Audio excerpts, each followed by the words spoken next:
What's up, everyone? Welcome in to another week of the Dairyland Drive. Colin Telbert, as always, with Mike Schneider and Riley Ashe. Boys, how you doing? Another week to talk a little sports, Packers, some other things. How was your weekend and start of your Monday? Weekend was great. Got out golfing, even though it was cold. Read an article on ESPN today about Trey Henderson being the best fit if he got traded. Best fit for the Green Bay Packers. So that was a great way to start my Monday. Hell of a start to a Monday. Yeah, great weekend for me as well. Got out in the lake yesterday for the first time. Last week of school this week, so just trying to survive. It was some nice weather down there. I was down in Illinois Saturday and a little bit of Sunday. Was it like 70 something yesterday? So beautiful. Then get back to Wisconsin and it was like freaking 53 degrees and overcast and windy. So bring on that summer weather. But all right, well, let's jump into it. We're going to talk a little bit Packers inside linebackers to wrap up just our position by position preview this offseason of the Packers defense. Pretty much the same core group back. Quay Walker, Edrin Cooper, Isaiah McDuffie, Tyron Hopper, Christian Welch. Lost Derek Wilson, pretty good piece, who had his moments on the starting defense at times in games last year in a really good special teams piece as well. Adding Isaiah Simmons, a lot of potential for a former top 10 pick, see what we can get from him. And then Jamon Dumas-Johnson, who has been talked about quite a bit, the undrafted free agent. So as this group as a whole, you have your leading tackler back, Quay Walker, who had 102 combined tackles in 2024, 72 solos, whatever that stat means to Riley or doesn't mean to Riley. 13 tackles for loss from Edrin Cooper in his rookie season, and he was hurt and missed some of the season. I know it's a lot of those two guys, Edrin Cooper, Quay Walker, but just looking at this group as a whole, what are your thoughts on paper, Riley, going into this upcoming season? Yeah, besides running backs, I'd say this is probably the most boring position group on the entire team. You know, it's Quay, it's edge, that it is what it is. You got Hopper, you got McDuffie, you got Welch, core special teams guys who I'm assuming aren't going anywhere. The wild card is Simmons, which I've talked about, which is huge because of the two tight end sets that they're going to play with their division foes, especially the Lions, especially the Bears. And then this, the wild card of the whole group is, like you just brought up, is Jamon Johnson, which was All-American at Georgia, got injured, transferred to Kentucky, not as productive. So it'll be a fun training camp watch to see if he can make the team and beat out anybody, maybe a practice squad guy, maybe Christian Welch is a practice squad guy. But you know, these core seven, I'm sure, are going to be a part of the team in some capacity all season. You think Christian Welch would be a practice squad guy? I would say he's probably going to get cut, in my opinion, or released. I don't think he's making the team. Jamon Johnson's pretty freaking good. I don't see him keeping more than six guys. I don't. Probably comes down to special teams, right? Who can be a bigger special team contributor, probably, of those guys. And I'm sure like upside is probably the rookie, I would say, maybe. I mean, Christian Welch, I know he had his moments on special teams, but probably an uphill battle. I know Mike doesn't like to hear that, but I mean, so for me, it's a little tougher. It's not so cut and dry. I would say what you would call like pretty average NFL spectator. Like, I don't get into like the X's and O's and break down film and everything like that. So for someone like me, like knowing the basic fundamental responsibility of like the secondary, right? It's cover your man, cover your zone. Don't let the player catch the ball. For the defensive line, it's get after the quarterback, sack the quarterback, stuff the run. What for me, like the basic fundamental responsibility of the linebacker group, that I don't really quite know how to say, like, what is their basic fundamental responsibility and how do you measure whether they're doing good or not. Like, I know Edrin Cooper, he was all rookie last year, and he's kind of been talked about as like this promising uprising superstar potential. Quay Walker's been kind of the whipping boy online of everyone in Packers fandom. people say, "Oh, he sucks," but other people say, "Oh, he was just playing out of position." Like, how do you know, like, truly what they're if they're good? To me that's how I view it, because I don't know. And Riley, maybe Colin, you too. Maybe one of you can help me out with that. I mean, to go. Go for it. Yeah, you've been itching, I can tell. Yeah. Well, just how I view linebackers, and people always say, and I'm sure some people think I'm an idiot for this. People always say, "Oh, the quarterback of the defense is the safety." I think the quarterback of the defense is the middle linebacker, which kind of what Mike just said, out of position. I would agree with that. I'd probably lay off Quay a little bit if he wasn't the Mike. He didn't call every single play. So to me, it's like he has to diagnose what's going to happen pre-snap. He has to make the checks, all that stuff. He calls, obviously, as the green dot, all that stuff. That's just not him. I just like I've said before, I just like don't know if he has any like football sense. Like it seems like he gets lost. So I don't think that's where he thrives at. If you can just let him get a call, all right, say Edge takes over play calls this year. Quay gets the call, he knows where he's supposed to be, and he just can react. I think that's his best. Um, Him thinking and doing all that stuff, I don't think he excels at. But yeah, just diagnosing the run, which the Packers' run defense has sucked for so long. I don't think we've had a good inside linebacker, and I don't know really when. I think that's why, like even Devondre Campbell, he was an average NFL linebacker, but for the Packers, for us, he seemed like amazing because he was actually intelligent. Like he knew what he was doing. He shot gaps. That's why I think Edge flashed so much is he didn't care. He just trusted what he read and he just went. Is what I want. I see so many times I see freaking Quay just hopping laterally because he's so indecisive of what he wants to do, and there's no way any offensive lineman should block him with how physically imposing he is. He's just indecisive, and I just don't think his mental. I'm not saying he's dumb, but like those top tier inside, like Fred Warner, like that. He's a fucking brain surgeon out there. Like he knows exactly what the offense is doing 75 to 80% of the time. That's what they always talked about with Ray Lewis, Luke Kuechly, Patrick Willis, all those guys. And I just don't think he has that mental makeup, which I don't know. Maybe, I mean, people are already listing that Edge is going to be the Mike this year and Quay is already the Will. So I don't know if they saw something or I don't know. Maybe I missed that. I don't know. But going up to this point, Quay's been the Mike. So I'll be interested to see if that changes this year. I think that would help him because I just don't think he has that mental makeup to do everything that Mike linebacker, especially in a 49er style defense, which I just talked about, Patrick Willis and Fred Warner, all that entails. So another question I have, it feels like over the last, I don't know, I'll call it decade, it feels like the Packers pass defense just gets gashed up the seam, in the middle of the field. Is a lot of that linebacker responsibility then too, or does some of that fall on the safeties? Like how do they, what's their best path to negating some of that?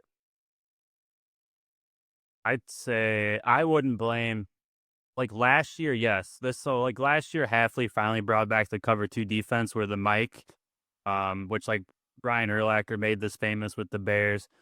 Their Tampa 2 cover 2 defense where the Mike basically turns into a safety because he has to cover the middle of the field because obviously NFL quarterbacks are going to pick apart only two guys dropping deep.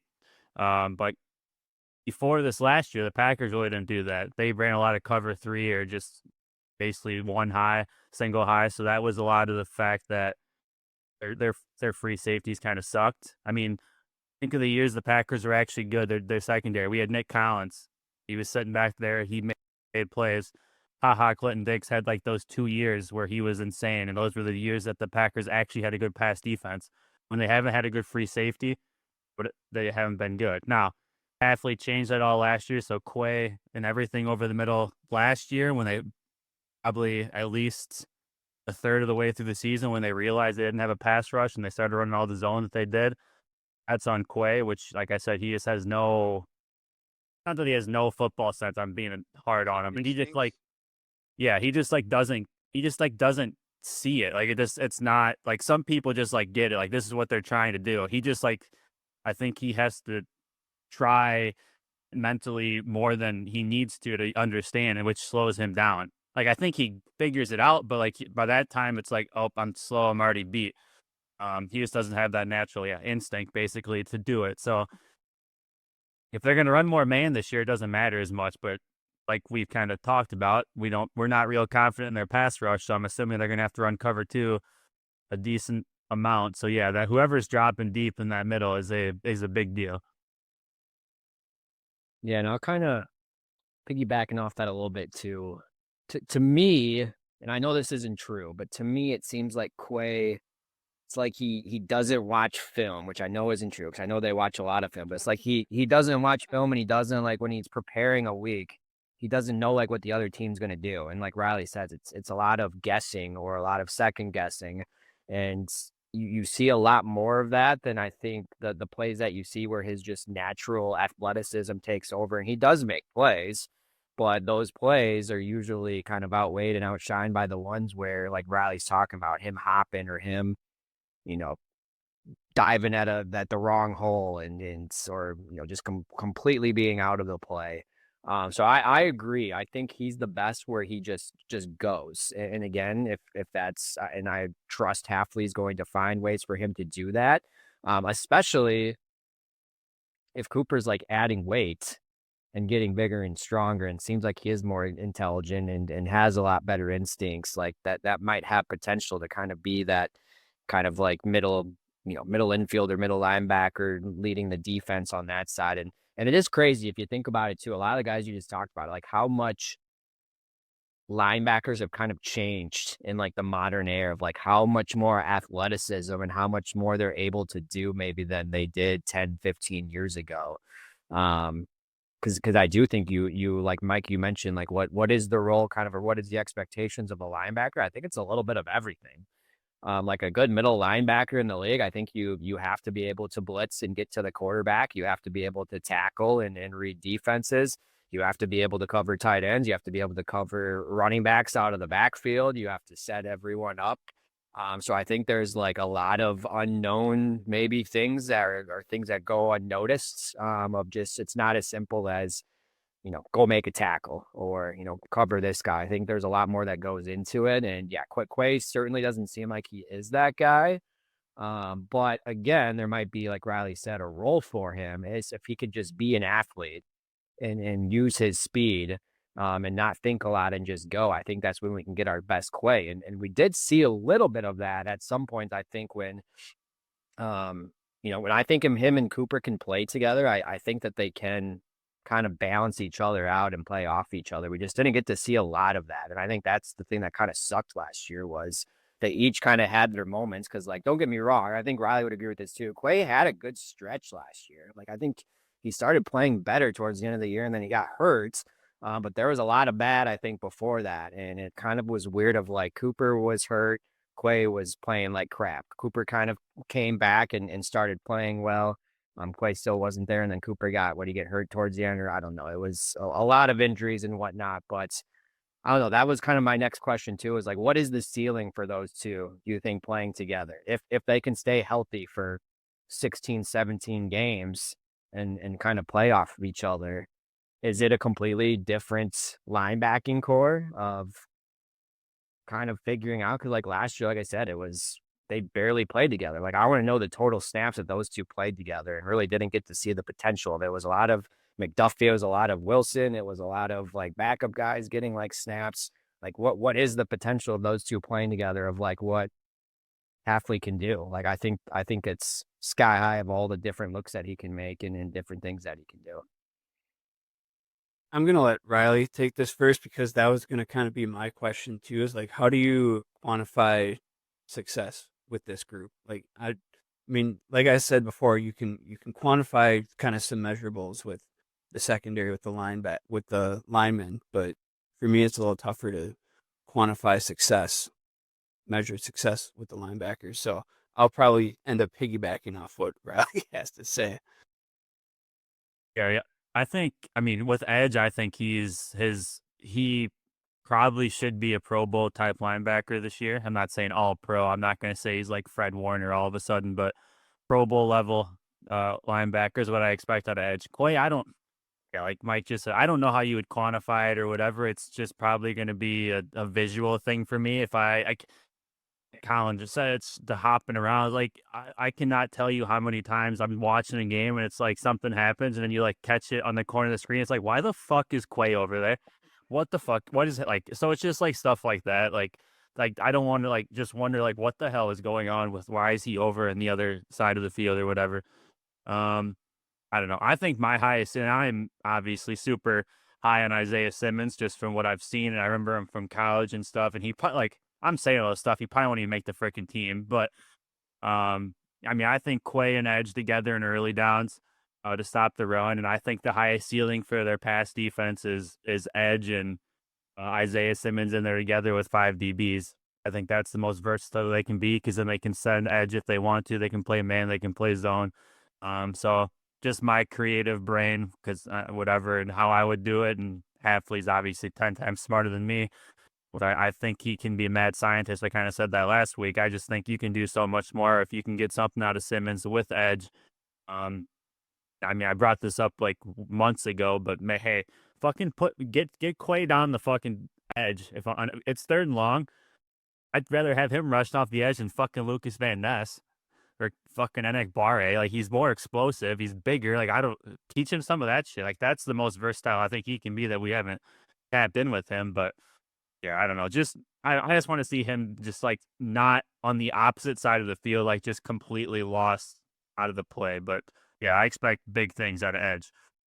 So Quay Walker specifically, it's like not getting washed out of a play, kind of like on a run play specifically, Or pass just or hitting. a pass play. Yeah, or a pass play where it's like you can obviously tell if they're in man or zone, and like he just completely loses a tight end down the seam or dragging across the middle of the field when you like know it's him. Like I've seen him like give up on plays because he knows he's beat so bad, and that just obviously pisses everybody off. So yeah, just less shit like that. Just relying on him. I think being able to like count on him and just like do your job, I think is more so of, we don't expect 15 to 20 tackles a game, but if you can actually, control your gap or cover your guy and do your role and maybe let some other guys shine and don't lose a game, I think that would be a big win for Quay Walker because I think he had a lot of on the other side of the spectrum of that too. And he didn't have any of these last year, but like those couple of years ago, his personal fouls and shit. It's like, dude, you went to the fucking Georgia. You play in the SEC. You can't tell me you didn't get worse shit talk in practice or in fucking games than you are playing the fucking Lions.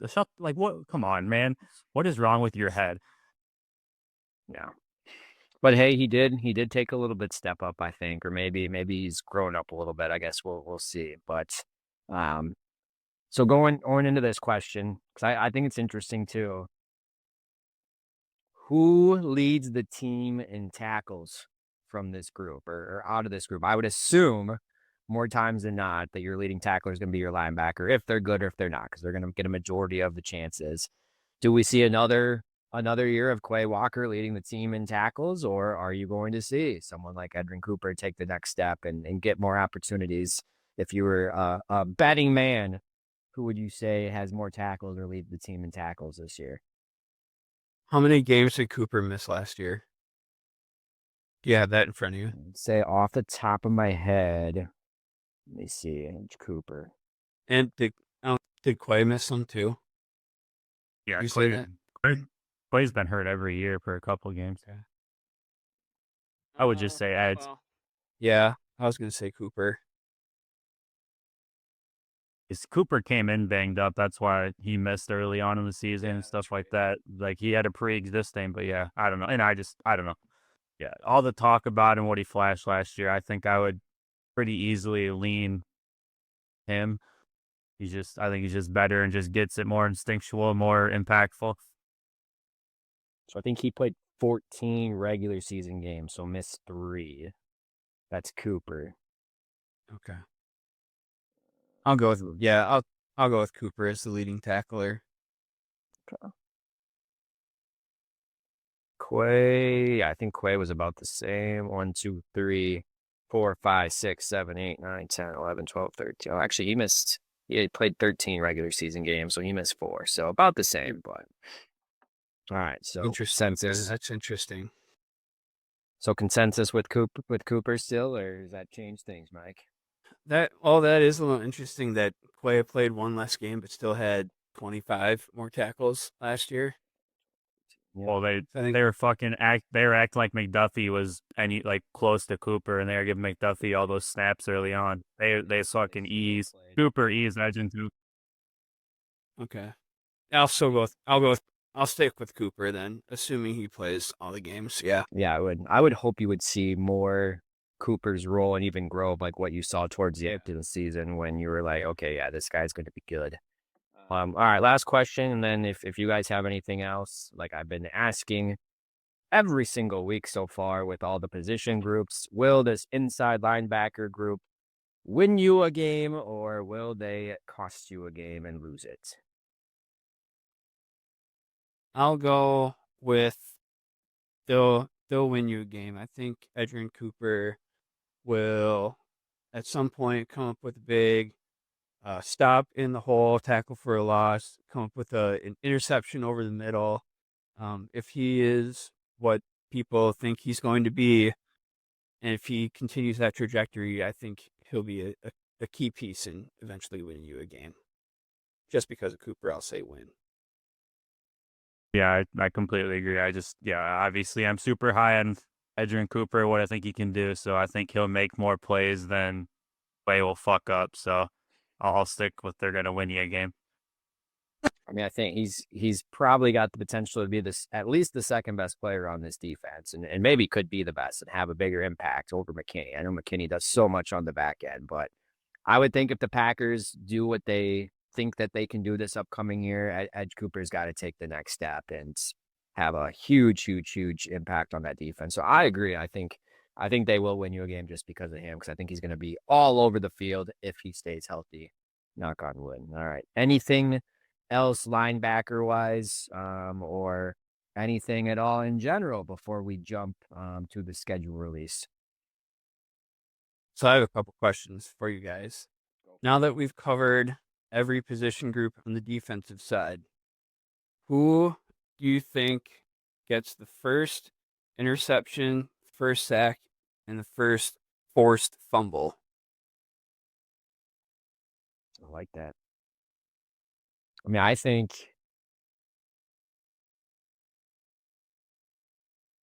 I don't know. McKinney would be the easy pick. Oh, yeah, I would say McKinney's interception, forced fumble. I'll say Edge will get a strip sack off a blitz. Sack, I don't know. It's going to be one of the interior guys because, sorry, Rashawn Gary's not going to do shit against Penei Sewell. The other side's not going to get pass rush at all because they suck. So it's going to have to be whoever's over the Lions' right guard because that'll be a new guy. So I'll fucking say Kenny Clark. Wow. Okay. Yeah, I'm gonna go. I'll go McKinney as the first interception against the Lions. I feel like Goff's gonna try to force one deep to someone, and McKinney's going to snag it. Force fumble. Force fumble. Force fumble. That's a good one. Lucas Fenton. No, I'm just kidding. I'll go. I will go. Yeah, I'm gonna go. I'm gonna go interior. I'm gonna go Devontae Wyatt. I feel like he's gonna have the first sack of the season and it's gonna be like a strip sack, forced fumble, just because I think he's gonna take the next step. So I'm gonna have him doubled up for that and go first sack and first forced fumble, and then McKinney first INT. Okay. So I had Edge Cooper for first INT and first forced fumble. And then I went with Devontae Wyatt for first sack. All right. So then follow up on the defense. Do you think anyone receives an All Pro award? And if so, who would they be? Jair Alexander. No, I'm just kidding. Keep in mind, McKinney was an All Pro last year, and Cooper was All Rookie last year. You know, I think McKinney gets another one because I think he's going. You could tell he was pissed off after they lost. I think we mentioned it a couple weeks ago when we talked about it. I think that dude's going to play with a chip on his shoulder this year and is going to erase a lot of things. And if Jair Alexander plays and the corners can slide all into their natural spot, I think that's going to make teams a lot more difficult to pass against us and throw and take shots downfield. So I'm going to go there, and I don't know. I think that's the only guy. I'm just going to go McKinney. I think Cooper's going to get really close, but there's some pretty damn good linebackers, I think, in the NFL. One just got paid today, too, who's, I think, the best linebacker in football. So I'm just going to go McKinney. Yeah, I mean, it has to be him just with the uncertainty of what Jair is going to be. Otherwise, like I've talked before, I think Jair could have a bounce back year with how I think Hafley will use him. But yeah, no, I'll just stick with McKinney. So are we assuming Jair's coming back? Man, I think is that the assumption among the group? Really? I think at this point he is. I think they're going to figure it out. I think they're going to work it out. I think he's going to come back with a little bit of a less pay, and he's going to high incentive. It's going to be a 1-year deal. He's going to put his best year out in 3 or 4 years and then leave, go get paid somewhere else. But that's my prediction at this point. I think Hobbs is going to get all pro. Hobbs? Yep. Funny you say that. I saw an article today. I don't remember where it was. They were already talking about how he could be a huge bust with his contract. And I just like puked. I just puked when I read it. I was like, get the hell out of here. I was like, how can you even say that? Haven't even played a single snap yet. I hate those articles, but I would love that. ILL, give me an all pro first year. I think first Illinois player since, was it Geronimo Allison? Probably. All right. Anything else, Mike, or is that all you got? No, that's all I got. Nice job. We'll switch up. Love it. All right. Well, let's jump right into the schedule because that did come out last Wednesday. I know some games were leaked before that, but full schedule came out Wednesday. First off, what in the hell was that schedule release video? Like, I don't even know. Did you guys like it, or was it just like the only part I liked was the very end? The guy was that DeGrasse? Who was that? Was that DeGrasse that said I like turtles? Or who was that? The very end was like I like turtles. I like turtles, kid. All grown up. Oh, that's sure. Oh wow. I think so. Yeah. Yeah, that was the best part, I think, just because it was so random. Or get the F off the field with Murphy. That was too funny too. A little dad joke humor in there. I always love a good dad joke, but it was just weird. It was definitely weird. I understood a few like the pop culture references in there, but otherwise, yeah, it was just bizarre. The Packers just aren't good at this type. They're social. It's just not good. That's like the Super Bowl for like the social media team. Like they probably have like a whole year to think about new ideas to do. So I mean, there were some good ones out there, but yeah, I don't know. I mean, maybe we just didn't understand it though, because Bakhtiari loved it, and he'd been like pushing them to get more creative on the social side for years. So who knows? Maybe it's just us. I bet Aaron Nagler probably loved it. He seems like he would love that. Yeah, maybe. Yeah. All right, well, let's get right into the schedule release. Hey, you finished third in the NFC North. You're supposed to have a favorable schedule. I don't know. Fifth, tied for the fifth hardest schedule in the NFL based on the win-loss records in 2024.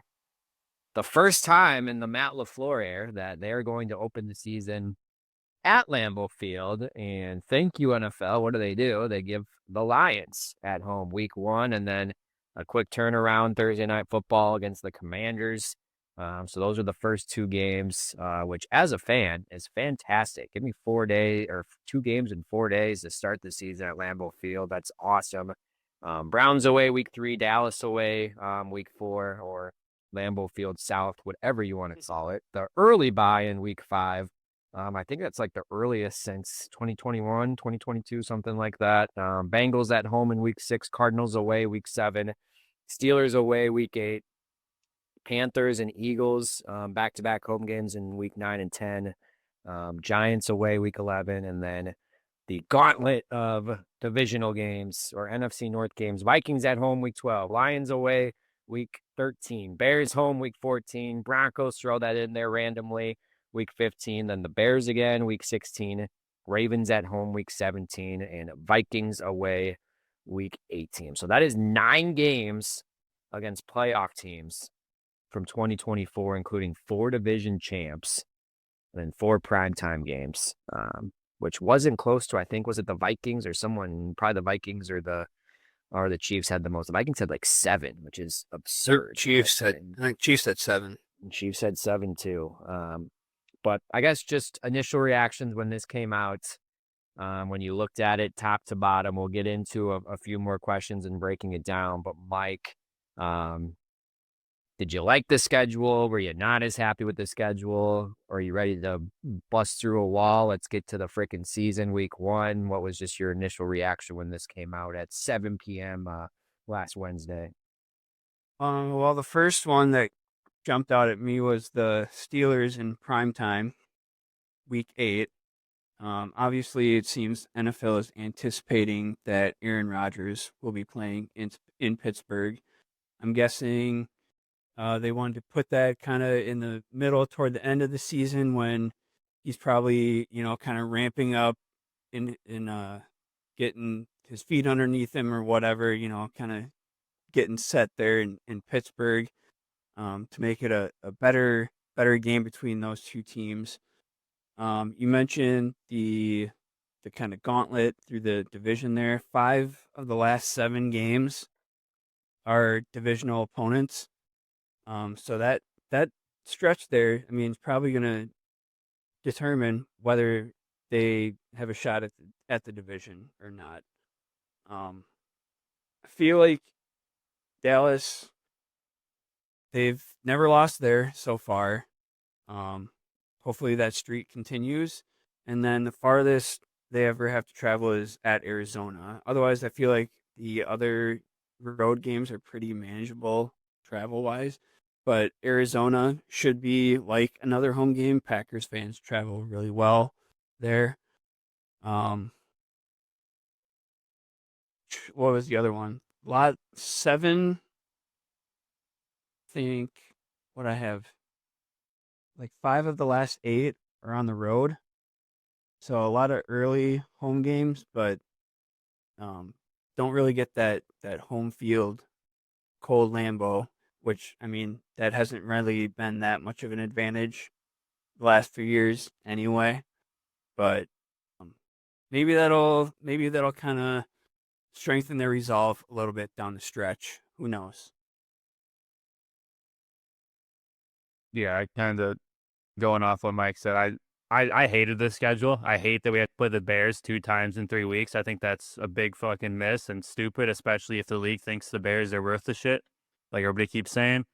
I hate that literally, like, yeah, there's no home games end the season. Like, it's the frozen tundra, and we're not going to play any games when it's actually the frozen tundra. Like, what the fuck are we doing, NFL? But yeah, I mean, I don't mind a hot start. I mean, I might be pissed off and 0-2 after 4 days into the season. We all might want to quit, but could bounce back 2-2 regardless. I think if we're 3-1 going to the bye week, I'll be really happy about where the season's going to go. Obviously 4-0, I'd be ecstatic, but yeah, I don't know. We'll see how the start of the season goes, but I did not like the layout of the schedule, just like with the Bears thing and just ending the season with like no home games. I mean, if we are good, Baltimore at home that late in the season would be awesome, but just I don't know. There's just it kind of sucks in my opinion with no late home games. I don't know about you guys, but I also hate when the Packers play on Thanksgiving. Any holiday. Yeah, I agree. I agree not a with fan. Dale is. They have a lot of viewership though, so they seen them in the Lions and Cowboys are every year, right? And that's like a for sure locked in. But yeah, they seem to throw the Packers in there against one of them. But all right, so looking at this schedule as a whole, as a fan, what is your favorite home game? Or the home game that you are looking most forward to if you're going to be in Green Bay or go to a game? If you just look at all of them, what are you shining a light on? Well, I'm kind of partial to cold games. So for me, it would probably end up being either Chicago or Baltimore near the end of the season. For me, I mean, I like points, and I love Joe Burrow. I fucking would love to be at that Bengals game. It'll be a fucking shootout. It'll be exciting. I know I had that one listed as an honorable mention, but yeah, I think week 17. One, I just think seeing Lamar Jackson in person would be super fun. And I think that could be potentially a huge late season matchup if both teams the season goes how they want it to go. And yes, I also like cold games. Give me the bibs. Give me the Bart Star tailgate plaza. Get me pumped up, ready to go. Freeze my butt cheeks off inside. Really is actually isn't that cold. I think that's the one thing as I've learned over the last few years is like December and January games aren't that bad. Like tailgating, No, maybe. I love Tailgating out in the cold. so fun. See, if you have an awesome wife that gets you, Bart Star tailgate plaza tickets inside the Rush Center, that certainly sets the tone. But yeah, it's not that bad in Lambeau for December and January. I mean, everyone's standing, unless you have those a-hole fans in like the first 10 rows that are sitting for some reason yelling at you. But usually you're standing the whole time, screaming, a few beers in you, a few drinks in you, liquid heater. That's what I would be most excited for, is Ravens. But All right, there's you gold package ticket holders. I'm Okay. not. No. All right. So What they are have good games? Yeah, I was gonna ask that. they have, I believe, the Commanders. So the Thursday night game and Eagles. So Man. I think the gold package games tend to be a little quieter crowd, which may not be great for those two games. What two So, terrible games to pick? And well, I mean, they automatically get that. It's like in the franchise bylaws or whatever. They get like the second and fifth home games of the year. Yeah. So and NFL, it's like Schedule shakes out. NFL, let's load them with the two teams that went to the NFC Championship game. All right, or to me, do that. They're the second and fifth, so Yeah. So gold package, step it up this year, please. better. All right, looking at this toughest stretch, you think, from the Packers when you look at this schedule, what do you think is their toughest stretch? I'll start. I think we've talked about it a couple times. I think it's week 12 to week 18. 5 division games, 4 on the road. You throw in the Broncos there. I feel like the Packers never play well in Denver and could be an improved Denver team as well. It's kind of like a trap game with all those other division games. But that's what I have. Week 12 to 18. That has potential, I think, to make or break your season, like you mentioned, Mike, of being a wild card team, winning your division, or heck, I hope we don't get to the point of potentially missing the playoffs, depending how the rest of the NFC does. But that's my stretch. I'll go back even further to week 10 with the Eagles because that's on Monday night. So you're already losing a day for the next game where you go on the road to the Giants, which it's the NFL, you never know. And then, yeah, you finish that season with the gauntlet of five division games plus however many road games you have. So basically, the second half of the season, I think, is going to be pretty tough. Yeah, I can't really argue with you guys. I mean, if anything, I'll just condense it and go week 15 to 18. I think playing at the Lions and Thanksgiving, I don't give a shit. We play better in a dome anyways. Bears at home should bounce back from last year. So I think that gauntlet of 15 through 18, I think the Broncos would be really good that this year. Then going into Chicago, Ravens are obviously the Ravens. Then going into Minnesota, into a dome, I think, if you want to condense it. But yeah, I mean, really, 10, 12 on for sure. But I'll go 15 to 18 to condense it a little bit. All right, easiest stretch. Where can the Packers compile some wins here? I'll get it started. I think week 3 to week 9 is going to be a massive, massive stretch of the season. Like you could go 6-0 here and kind of set the tone. I think Riley mentioned if week 1, week 2, I think if you go 1-1 there, I think you're sitting pretty good. And then if you can Browns away, Dallas away, Bengals home, Cardinals away, Steelers away, Panthers, like those are all very winnable games, I think. So that's to me I want to say the easiest stretch, but probably is easiest stretch where you can realistically go 6-0 there and kind of set you up for success the rest of the season. I was going to say the exact same thing. Same. Great minds think alike. All right, last question on the schedule. Initial thoughts on the record, just looking at this. Don't have to break it down game by game. If you just look at all the games right now, go win, loss, tally it. I'll get it started. And this is I looked at the schedule, just went game by game, win, loss, and think about it. I had 12-5. I think 12-5. And I hate to say it, but I think for some reason it's going to be second in the NFC North. I think they're going to be like a top wild card team or one of those top wild card teams, depending on how the seeding goes this year. But I had 12-5, second in the NFC North. Again, I was going to say the exact same thing. I think they make a little bit of improvement record-wise from last year when I'd say they go probably 3-3 or 4-2 in the division, hoping we can win more than one game by a fingernail like we did last year. I'm going to be more on the negative side than I guess. I'm going 10-7 wild card team. 10-7. Okay, yeah, there's certainly a few toss-up games in there. I think the divisional games too of like Lions and Vikings. Don't know. Could go anywhere from 4-0 to 0-4, and I wouldn't be surprised with any of those outcomes. I think are the Bears too. I mean, the offseason champs once again. What the heck are you going to expect from them?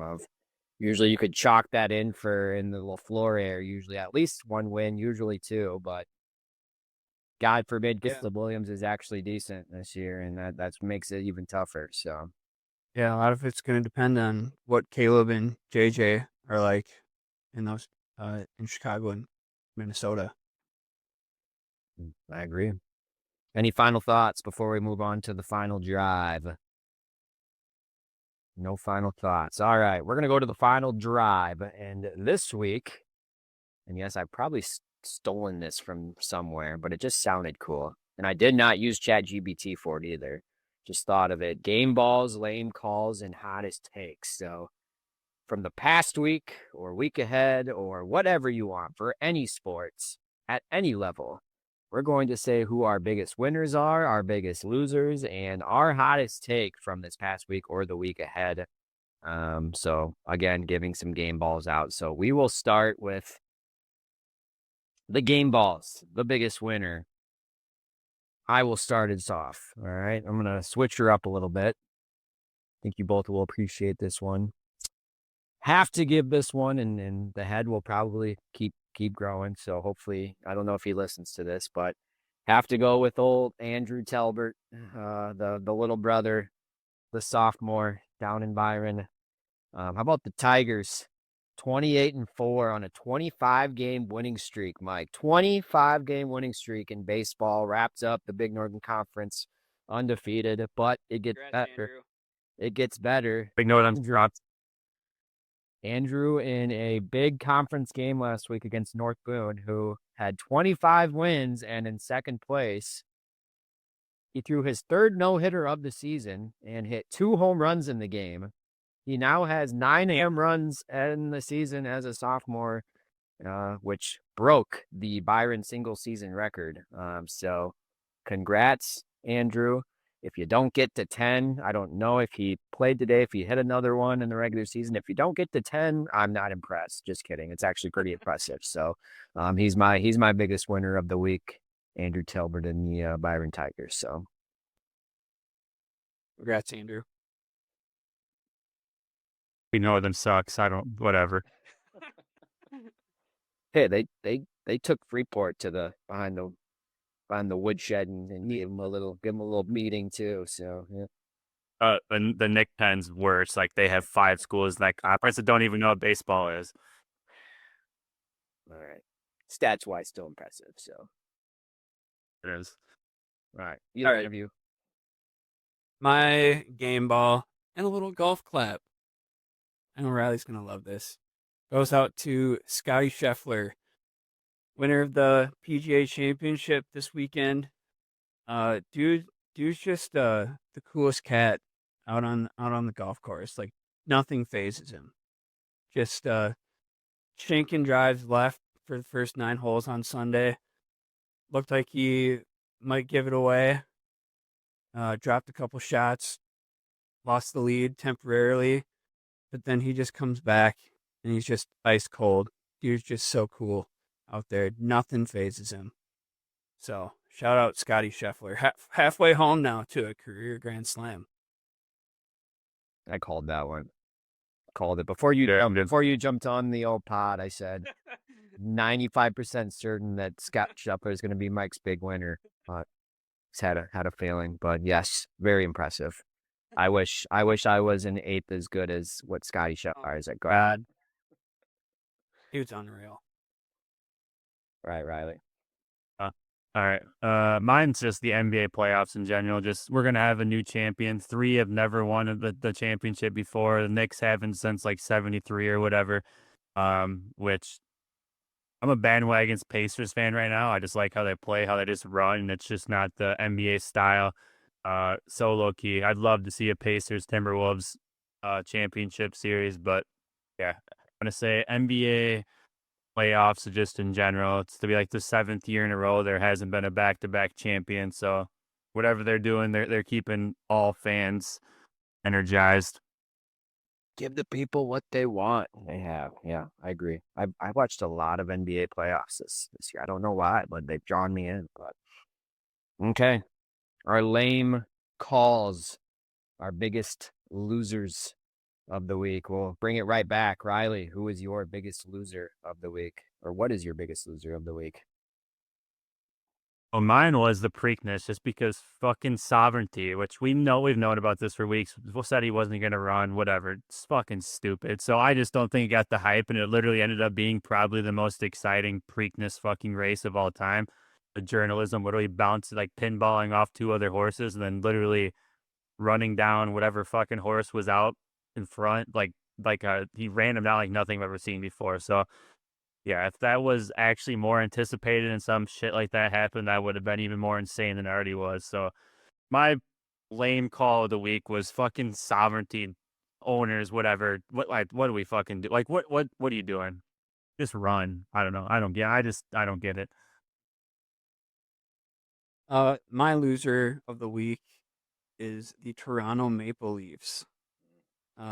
Getting to the second round of the Stanley Cup playoffs for only the second time in 21 years, I think.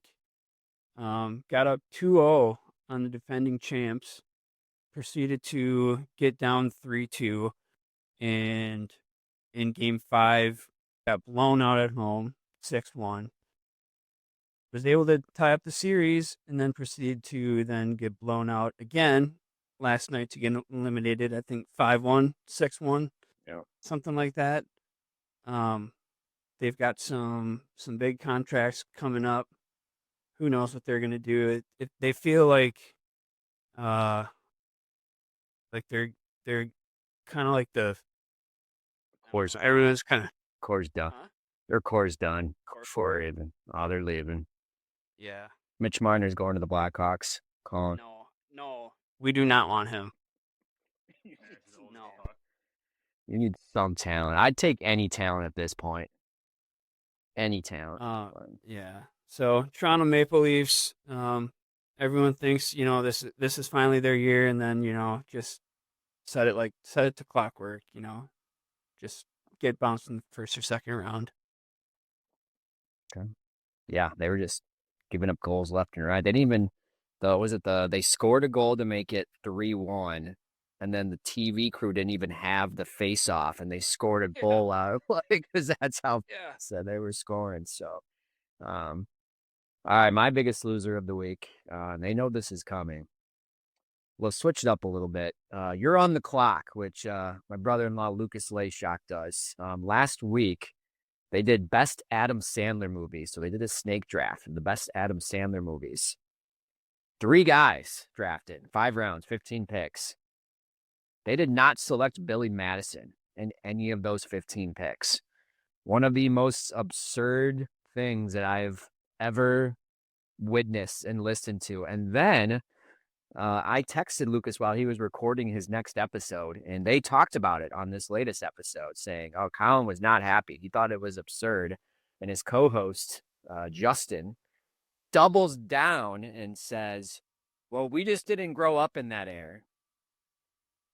Let alone, now let me keep going here. They selected Happy Gilmore, Waterboy, The Wedding Singer, and Big Daddy, which were all in the 1990s, all within 3 or 4 years of Billy Madison as well. So it just kept getting more crazy and more crazy. I think it was just a huge loss. Love the podcast. Love the podcast, but just a huge swing and miss of, I think, Billy Madison isn't my favorite movie, but it certainly warrants a top 15 selection, in my opinion. I think it's a top five, but Is this the Justin that's in the fantasy football league with us? it is. Yep. Yeah, well, I'm gonna start talking shit to these guys because that's outrageous. Go tell these fantasy football guys why they let me and you beat the fuck out of them every year in fantasy football. Tell them that they need to watch better movies. Maybe that'll help them. What was that basketball one that he came out with recently? Yeah, on Netflix. Yeah. Yeah. I can't think. Was that one of the Right. picks? It was one of the picks. Yep. Oh my god, that movie sucks ass. It was one of the picks. That's one of his worst. It was one of The fake picks. Spanish dude. Yes.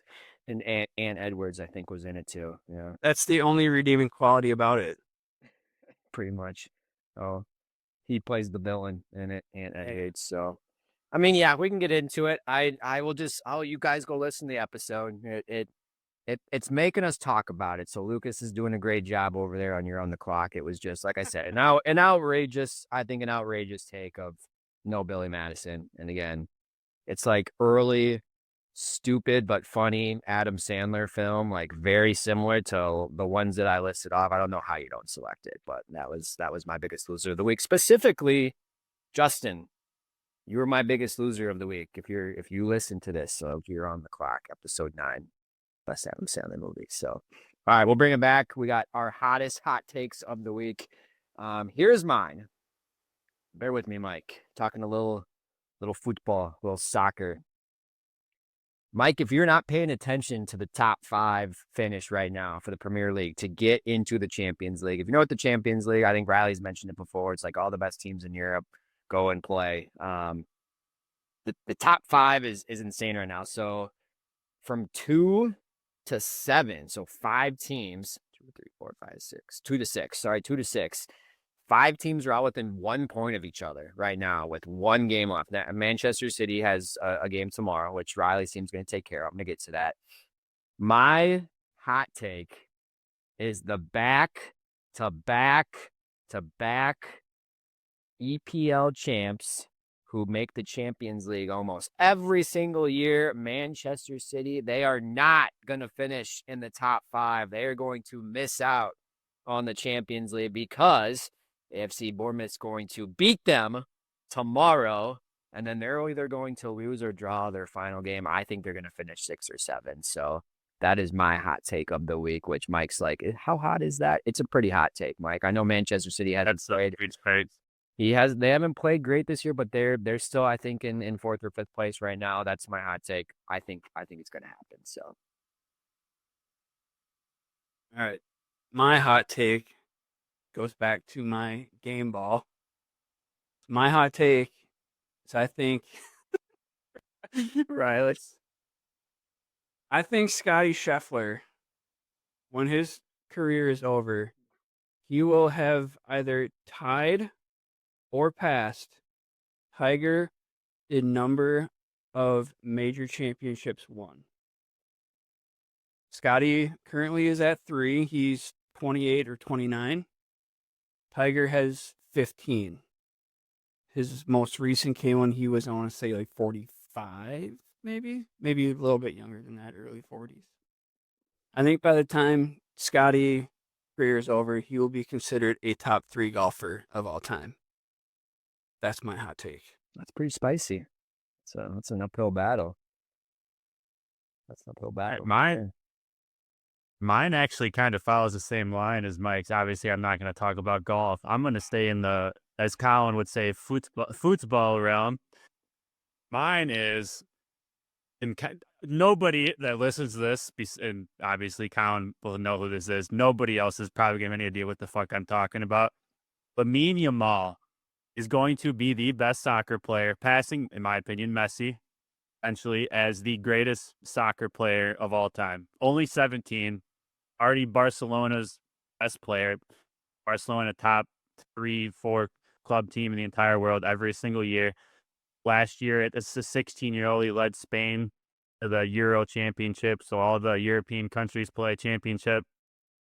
Spain's literally going to be the favorite for the next.